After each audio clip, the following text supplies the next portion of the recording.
Got 5 albums that will make your collection more interesting and give it some depth.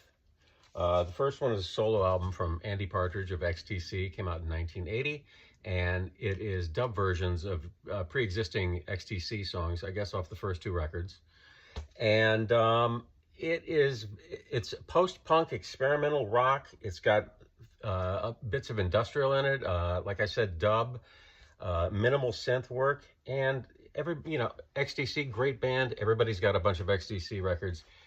Very few people are going to have this.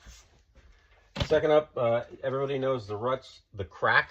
It's a great first wave punk record, and of all the punkers that adopted reggae as one of the flavors of their albums, these guys did it probably the best.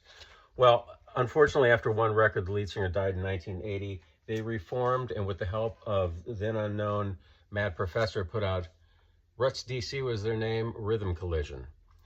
And it is a fusion of punk and dub, and probably the best punk dub fusion, deep bass, crazy studio techniques. It sounds like it could come from Trojan Records in the 70s. It's really good, and again, it'll give your collection a little bit more authenticity. 2 funk albums by the Lafayette Afro Rock Band, and this is all they did. They were formed in Long Island, New York, and then moved to Paris in 1971. And they're both heavy funk with some flavoring of Afro beat. I'm sure they got more of an international flavor when they moved to Paris.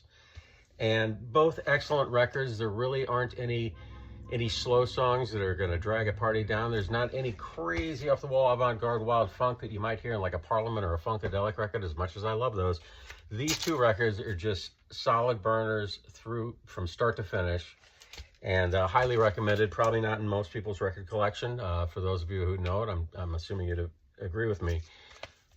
Worth getting. One of these, this one came out on Strut Records, so it's going to be cheaper. This one, I don't remember how much I paid.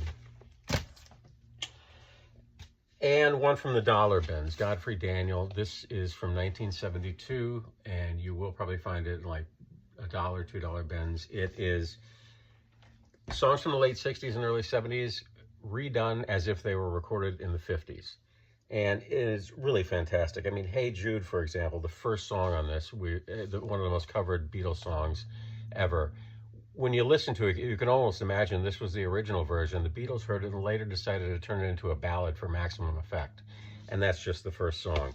They do Dance to the Music by Sly and the Family Stone, Purple Haze by Jimi Hendrix, Proud Mary, Mercy, Mercy, Mercy, the Joe Zawinul song that Cannonball Adderley put out, Whole Lotta Love by Zeppelin, and on and on. It's a little doo-woppy, and I'm not a big fan of doo-wop. Actually, I don't have any doo-wop.